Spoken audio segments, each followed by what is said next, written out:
She looked at me over her coffee cup, steam rising and hiding part of her face, leaving only her light grey eyes reflecting the dim light of a late afternoon in Portland. Outside, it was drizzling. The raindrops fell steadily on the glass, sliding down in long streaks and blending together, as if time itself was slowing down with us. The coffee shop sat on a small corner street, with red brick walls and soft yellow lights. Inside, there were only a few people, most of them looking down at their phones or typing on laptops, each absorbed in their own little world. The faint jazz music from the ceiling speakers mixed with the smell of freshly roasted coffee, creating an atmosphere that felt both familiar and distant. She said, "I don't argue, I just leave." Her voice was calm, not trembling, not defensive, not sad, just like she was talking about the most natural thing in the world. I could hear every word clearly, but I couldn't feel their weight. I smiled, trying to add a bit of humor to the air that was becoming too quiet. "Are you serious?" I asked, setting my cup down. "What if someone tries to keep you from leaving?" She didn't look at me. She shrugged, her eyes still fixed on the window, watching a woman holding an umbrella cross the street with her little boy. "Then I'll go further," she said. Her voice drifted away like a breath, so soft that if I hadn't been paying attention, I might have missed it. I stayed silent.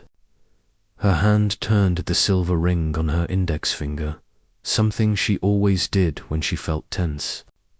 The ring caught the pale yellow light, cold and faint. I didn't know why my heart started beating slower at that moment.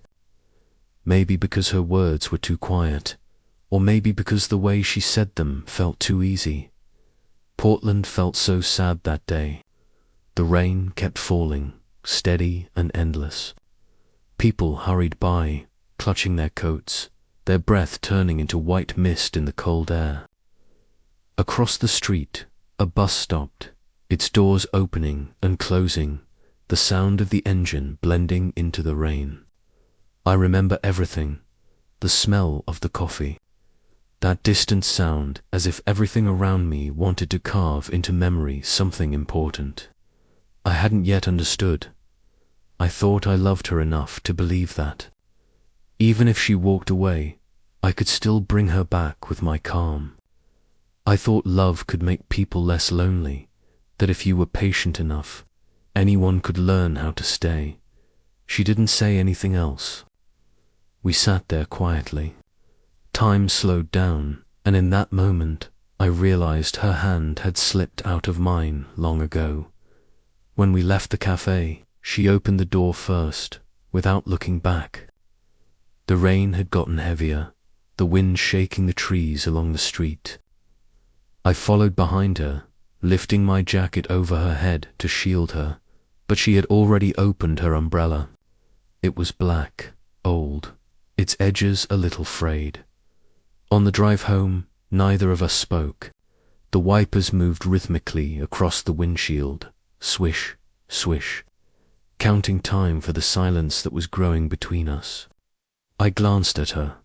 She leaned against the window, eyes half closed, as if she was listening to the sound of the rain outside. I remember, at a red light, I turned to her, wanting to say something, maybe. "I don't want us to keep being this quiet."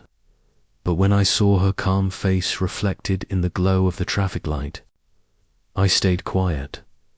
Our apartment was near the Willamette River, on the 3rd floor, overlooking an old wooden bridge. When the car stopped, she opened the door, stepped out, and didn't say a word. I followed after her, locking the car. The cold wind brushed against my face. She walked ahead, her shoes making dry, hollow sounds on the metal stairs. The smell of rain, wet earth, and lavender from the downstairs apartment mixed together in the air inside. She hung up her coat and went straight to the bedroom. I stayed in the living room, watching her go, not sure why I didn't ask anything. Maybe when you love someone like her, you start learning to read emotions through silence. That sentence, "I don't argue, I just leave," kept echoing in my head. It wasn't just words anymore. It was like the lingering sound left after a door quietly closes. Back then, I thought she was just saying it for fun. But later, I realized it wasn't a philosophy of life. It was a warning. The next morning, the apartment was unusually quiet. Sunlight slipped through the blinds, drawing pale lines across the wall, glinting off the coffee I'd just poured. I made 2 cups out of habit, one for her, one for me, but when I set hers down, the chair across from me was empty. I called softly, "Lauren."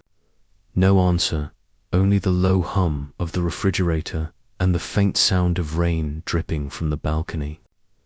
Her coffee cup was still warm, a faded mark of lipstick on the rim. On the fridge, there was a small note written hastily in blue pen, a grocery list with a few items crossed out. No message. No, "I'll be back." No, "See you later." Just an ordinary piece of paper in a morning that suddenly wasn't ordinary at all. I walked into the bedroom. The bed was half made, her sweater draped over the chair, shoes lined neatly by the door.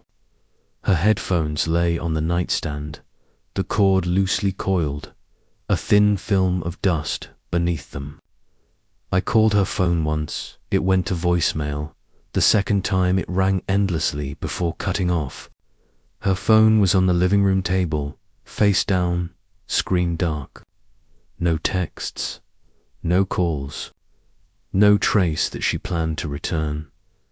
I understood immediately she had left. Not in anger, not in tears, not with a fight or a goodbye. She left in the only way she knew, how quietly, cleanly, as if she'd been practicing it for years. I drove to the studio where she worked. She usually went there in the mornings to edit photos or handle design projects.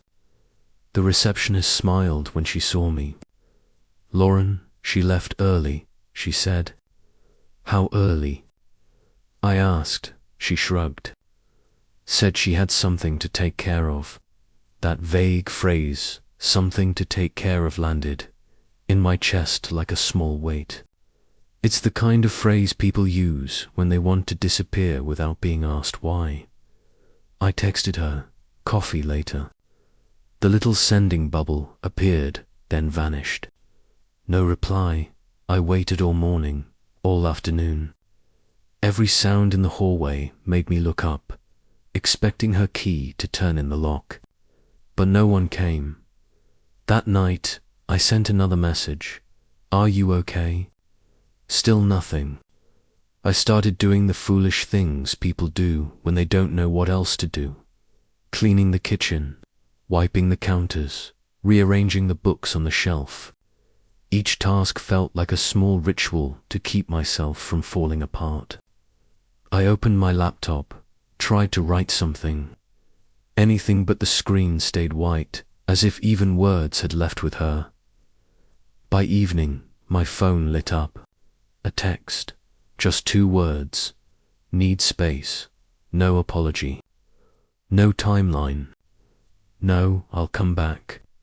I read it again and again, times 20, until the letters blurred into the glow of the screen. I replied, "I understand. I'm here whenever you're ready." The message stayed unread. 3 days passed. I went to work, ate, slept the routine unchanged, except for her absence. I called Kelsey, her friend. She said, "Lauren's been stressed lately. Don't push her. Give her space. Give her space." It sounded like comfort, but it only made the emptiness worse. On the 4th day, she came back. No warning, no text. She opened the door with her old key and stepped inside like she'd just been out for groceries. A small bag in her hand, hair tied up, rain still clinging to her coat. "I needed to get out for a bit," she said. I didn't ask where she went. I didn't dare. Instead, I said, "Want some coffee?" She nodded, smiled faintly. That small smile was enough to make me believe, foolishly, that everything was fine that night. While she showered, I saw her suitcase by the door still open, a few items unpacked, a few still inside. I didn't know whether to feel relieved or afraid. The following days passed quietly. She acted as if nothing had happened, cooking, working, chatting like usual. But between her words, between her smiles, there were tiny pauses, moments of silence I couldn't fill. That's when I realized this wasn't the first time she'd left, and it wouldn't be the last. She left without anger, without goodbye. Then she returned, calm, untouched, as if those missing days were nothing but a dream. I began to fear her silences, because I never knew when one of them would become the start of another. Disappearance. I thought about what she'd said at that cafe. "I don't argue. I just leave." Now I understood it wasn't a philosophy. It was a habit, a survival mechanism, a warning I had ignored from then on. Leaving became the second heartbeat of our relationships, quiet but relentless. Like the rain in Portland, never loud, never dramatic, just falling and falling, until you can't remember the last time the sky was ever clear. In the days after she came back, the apartment looked the same, neat, bright, as if nothing had changed. But if you paid attention, you could feel it. The way she smiled a little less, the way she avoided my eyes when I looked too long, and the small space between us on the couch, just a few inches, but enough to make me feel cold. She worked more, left early in the morning, came home late. When I asked, she said, "The studio's got a big project." I believed her, or maybe I just wanted to. In the evenings, she often sat by the window, headphones on, staring out at the rain. I didn't know what she was listening to, music, or maybe just her own silence. That was when I began to understand something I'd never feared before. You can live with someone, share the same space, and still exist in completely different worlds. One night, while I was washing dishes, she asked softly, "Do you ever feel like you're holding on to something without really knowing why?" I stopped. The water ran over my hands, a small, steady sound. "Of course," I said. "Are you talking about us?" She smiled but didn't answer. That smile made my heart sink. That night she went to bed early. I lay there staring at the ceiling, listening to the rain tapping against the window. Her question kept circling in my head, holding on to something without knowing why. I wondered, was that how she felt about us? The next day, I got off work early. I stopped by her studio, thinking I could surprise her, maybe take her out to dinner. But her workspace was empty. The receptionist said she had left around noon. I called her phone, it rang, but no one answered. I sent a message, no reply. A part of me already knew what was happening, but I kept denying it. That evening, I set the table for two plates, 2 glasses, 2 sets of chopsticks. The clock on the wall ticked slowly. The apartment swelled with silence. She didn't come home that night, or the next. I started looking for her. I went to the coffee shop where she liked to work, asked around, no one had seen her. I drove along the river, past the streets we used to walk together. Those places still carried her breath, but she was nowhere to be found. On the 3rd day, I got a message. Just 3 words. "Don't wait for me." No explanation. No apology. no goodbye. Short, light words, but I read them until my eyes blurred. I wanted to ask why. I wanted to know what I had done wrong. But the more I thought about it, the more I realized she didn't need a reason. For her, leaving wasn't a decision. It was instinct. I remembered the first time we met, that art show, and how she spoke about the photo of the rainy street in Seattle. I like how the picture makes loneliness feel peaceful, maybe. From the very beginning, she was that kind of person, lonely, but not sad, because she was used to it. The days that followed, I didn't call again. I just kept my phone in my pocket, but every time it buzzed, my heart would jump. I still woke up early and made 2 cups of coffee, one for me, one for her even, though I knew hers would stay untouched. Growing cold. At night, I stood out on the balcony. The autumn rain in Portland fell softly, like breath. I watched the streetlights reflect on the surface of the river and wondered where she was. Maybe another town. Maybe in a quiet room just like this one, only without me. And somewhere between the sound of rain and my own breathing, I finally understood. She didn't leave because she was angry, or tired, or because she stopped loving me. She left because she didn't know how to stay. As for me, I stayed. I tried to learn how not to ask, not to hold on, not to hope. But each morning, when I saw that untouched cup of coffee cooling on the table, I realized some people don't leave because they lack love. They leave because they don't believe love is enough to make them stay. That week was Thanksgiving week. In America, everything seems to revolve around one meal: family gatherings, warmth from the kitchen, laughter, and old stories being told again. My mother called a month earlier. "You'll come home for dinner, right? Lauren has to come too." I told her she would, because that's what we always did. I brought her home, introduced her to the family, showed her a piece of my life outside the studio and our small apartment. She smiled when I mentioned it, a smile I still remember now, warm and thin like the golden crust on a pie. I believed she would come. Or maybe I just wanted to believe. That morning, the sky was clear. No rain. Sunlight danced on the surface of the Willamette River, making everything glow as if the existence of this holiday was something sacred. I drove my mum to her house, then went back to prepare. I wrapped the pumpkin pie she made, checked the dress Lauren had hung on the rack, placed 2 dinner chairs in their spots.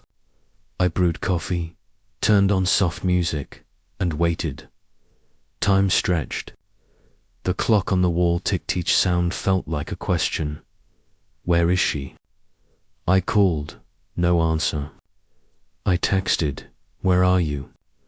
Mom's really looking forward to seeing you tonight." The message sent, but not seen. I started to feel that faint hum inside, not anger, but a wide emptiness, like a room without windows. By afternoon, my mum called again.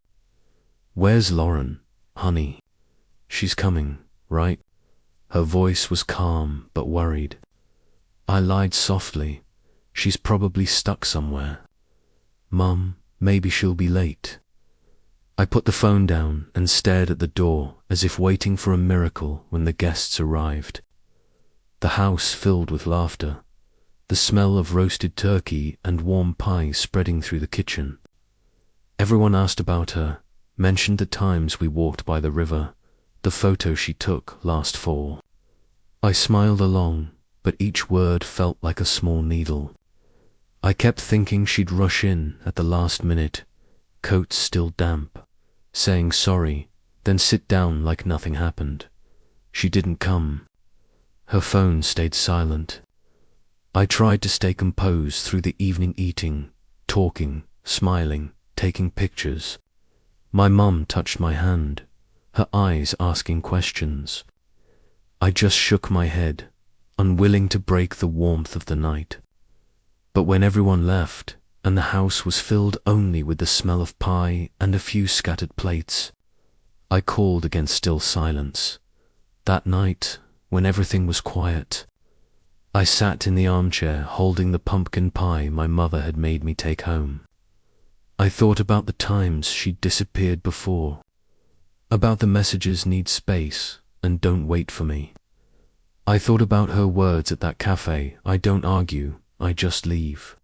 This time, she hadn't just left the apartment or the studio, she'd chosen not to show up to the people who had welcomed her as part of my life. It was a symbolic step, and it touched something deeper than sadness. It erased a place in the future we once imagined. I didn't shout. I didn't throw things. I just sat still, feeling a kind of resolve begin to form inside me, not the decision to retaliate, but a decision about boundaries. I had let myself be swayed too many times by her silence. I asked myself, if she could walk away without a word, could I really stand here and let her do it forever? I realized I no longer wanted to live suspended in uncertainty the next day. I did something I never thought I would do. I called the apartment office.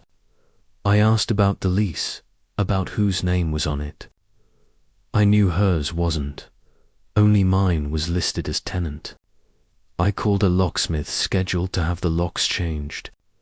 I brought out a few boxes, labeled them, and started moving less important things into the storage unit we used for winter items, just to organize, to make space in case the worst happened. When everything was set, I didn't tell her. I didn't make a scene. I just acted step by step, as calmly as I could. I took pictures, saved the text messages, printed copies of receipts and emails, not to use against her but as proof for myself, that I hadn't been imagining things, that I wasn't living in delusion anymore. That evening, she came back. She knocked and stood silently outside. I opened the door and looked at her. She wore an old coat, damp on the shoulders, her eyes tired. "What are you doing?" she asked. Her voice floated into the air like a plea. I glanced around the cardboard boxes, neatly stacked in the corner. Some small things already moved into storage. I didn't shout. I said, as evenly as I could, I changed the locks. I reorganized a few things. I needed a safe space for myself. She went silent. I saw her eyes tremble, part fear, part confusion, but not remorse. I don't know what to say," she stammered. "Why would you do this?" I didn't tell her about the nights I waited, the calls that went unanswered, the empty dinners. I only said quietly, I can't keep living in uncertainty. I need boundaries. She looked at me for a long moment, then turned away. No tears, no apology, just a slight shake of the head, like she was denying everything that had ever been. I closed the door behind her, and for the first time in a long while, my hands didn't tremble. That moment the mist, Thanksgiving, and my quiet response wasn't thunder or chaos. It was a series of small, silent steps, but it shifted the course of everything. I was no longer the endlessly patient one.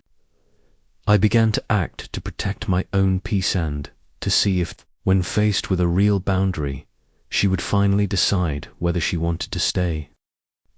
The days that followed passed as if someone had turned the world's volume down to its lowest setting. No more sound of her toothbrush in the bathroom, no more music from her laptop, no more scent of the roasted coffee she loved. Only the hum of the refrigerator, steady and cold, like the heartbeat of the apartment. I still woke up at the same time. Old habits die hard. I made coffee, but just 1 cup. When I poured it, my hands still trembled slightly, as if waiting for that familiar voice behind me. Don't forget the cream for me. But of course, there was no one there. I started living slower. Not the kind of slow that comes from peace, but the kind that comes from someone learning how to walk again after falling. I went to work, came home, read, cooked.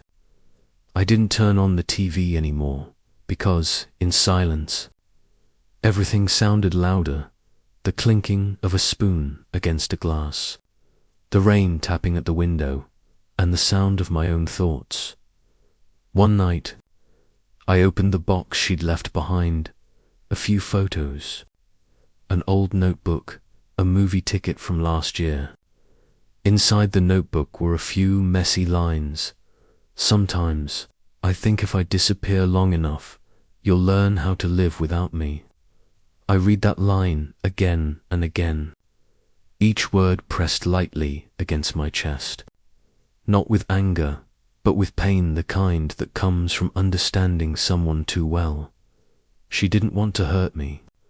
She just wanted to see me okay without her. But what she didn't know was that by trying to do that, she'd left me lost.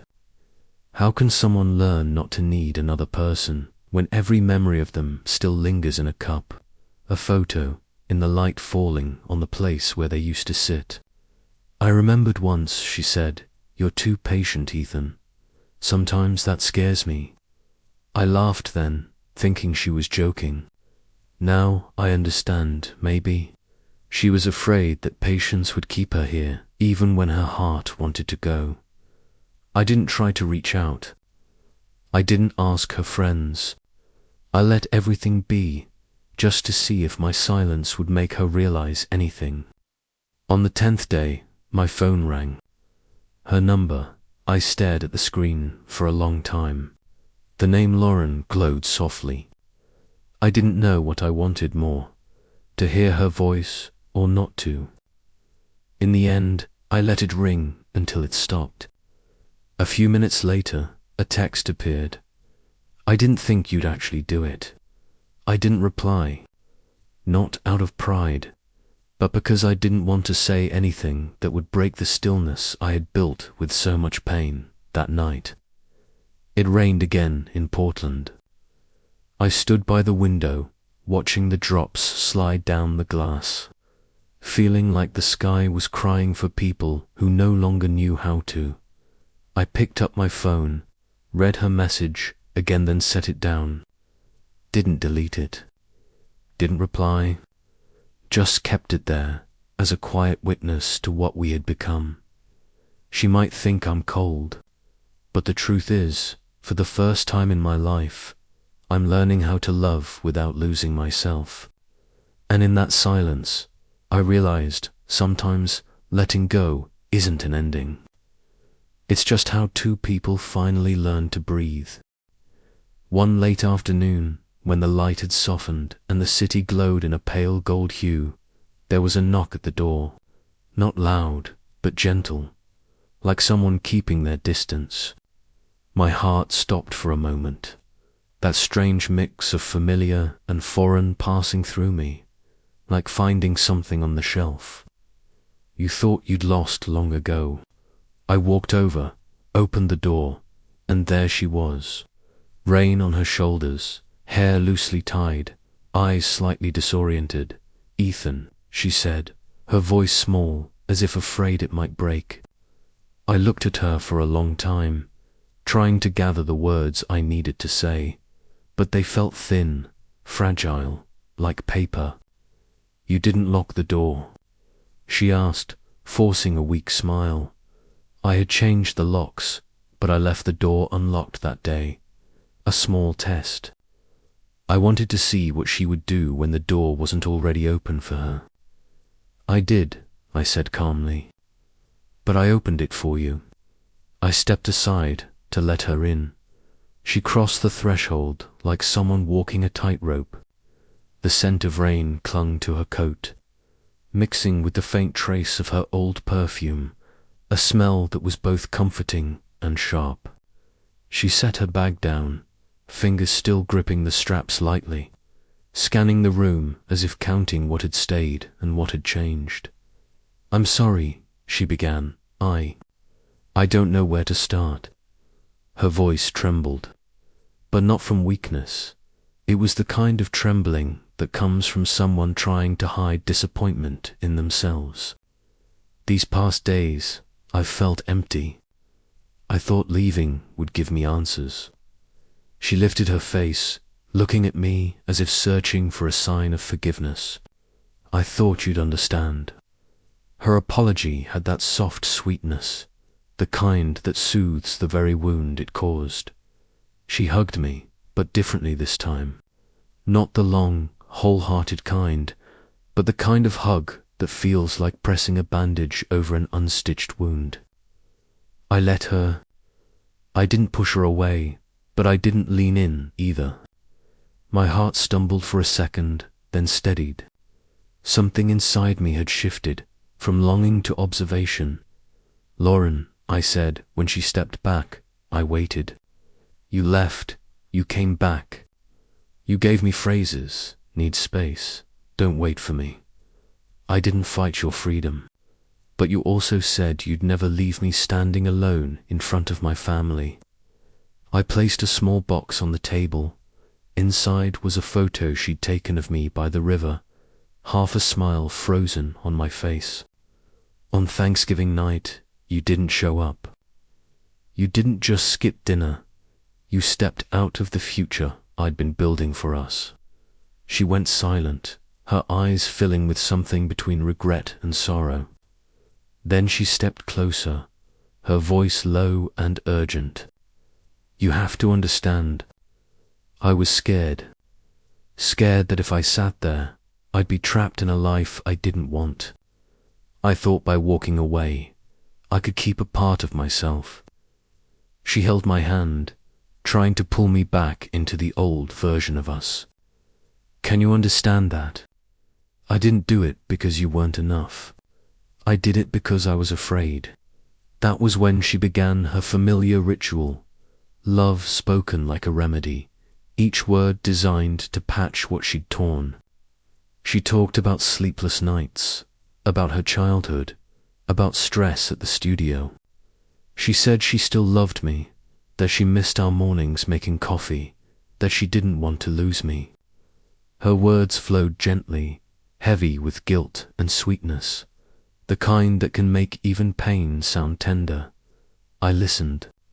I absorbed, but I didn't rush to hold on to her words this time. Her way of loving, soothing with affection, used to draw me back in. Now, I'd learned to place a line between her emotions and my own. I could stay for a week. She offered suddenly, her tone almost bargaining. "We could talk. I'll fix this. I promise." It was the oldest kind of negotiation, a promise meant to buy time, to calm the storm. I looked at her, saw the exhaustion behind her offer, the urgency to return to something that looked like normal. "A week," I repeated, "but not for you to disappear again. If you stay, then stay, truly stay." I spoke slowly, deliberately, each word a small foundation stone. No empty promises. Not because you think you need a place to rest. If you stay, we go to therapy together. We set boundaries. We take responsibility, both of us. If you can't do that, then it's better you leave, instead of coming back like nothing happened. She looked surprised, not at the condition itself, but at the calm finality in my tone. For a moment, her eyes shimmered, searching for the endlessly patient man she once knew.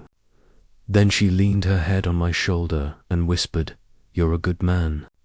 You've always been a good man." But this time, those words didn't pull me back. They didn't open old doors. Instead, I felt myself standing taller, no longer tethered by her need to be comforted. That meeting was full of quiet tension, love, pleading, negotiation, and something new, boundaries that had finally taken root. When she left, I stood by the door, listening to her footsteps fade down the stairs. I didn't feel victorious or defeated. I felt something different, a sense that the line had been drawn, and from now on, every choice would carry real consequence. And in that silence, a quiet question rose in my mind. If she truly wanted to stay, would she be strong enough to look at herself long enough to change, or would she choose silence and disappear again? I sat down to write the letter on a quiet afternoon when the last light of day slipped through the blinds, painting thin golden lines across the table. The pen scratched softly against the paper, each word a breath trying to slow itself down. I wasn't writing to blame, nor to hold on. I was writing to put everything back in its place, to end this story gently, in a way that still had kindness in it. Dear Lauren, I don't want this to sound like an accusation. I just want clarity. You taught me silence, and I learned it, but I also learned that silence has many forms. Some heal, others wound. I once believed patience could save everything. Now I know a relationship needs both voice and quiet. It needs boundaries, not endless distance. I changed the locks not to close my heart, but to open a safe space for myself. I set conditions not to punish you, but to see if we could share responsibility.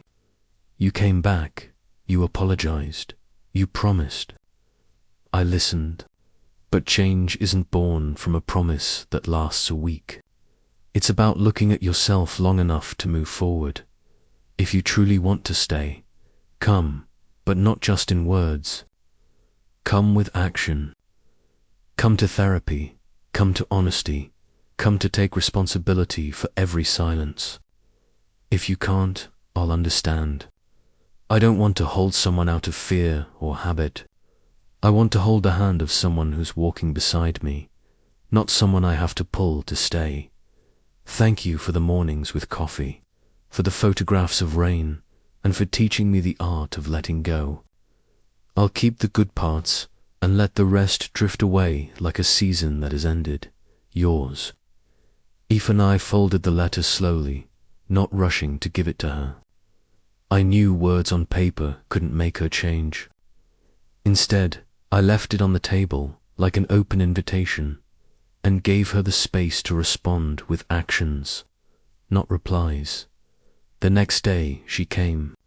We talked again, no pleading, no begging. She said she'd try, that she was scared but wanted to. I saw sincerity in her eyes, but I also saw the cracks that hadn't healed. We agreed to go to therapy, to set small rules, to say when we needed space, to set time limits for silence, to tell the truth at least once a day. It wasn't perfect, but it was real. Time didn't erase every wound. There were nights when she still disappeared quietly, and mornings when I still saw a cold cup of coffee on the table. But something had changed. We both started taking responsibility. Silence was no longer a weapon. It became a conscious choice. And when it appeared, we laid it out on the table, touched it, talked about it in the end. What I found wasn't an answer to every time she'd left. It was an answer to myself. I learned to keep distance when I had to, and to let go when holding on would break us both. I learned that peace isn't the absence of conflict. It's the ability to return from the storm and still find yourself whole. When the rain finally passed, the tree outside my window turned yellow, then bare, then green again, and I knew I was still moving forward. Not because I'd stopped missing her, but because I'd chosen to continue, and if someday she wants to return, I'll listen. But this time, I'll listen with eyes that see clearly, not to hold her, but to choose whether to walk beside her again, or to smile and let her go in peace.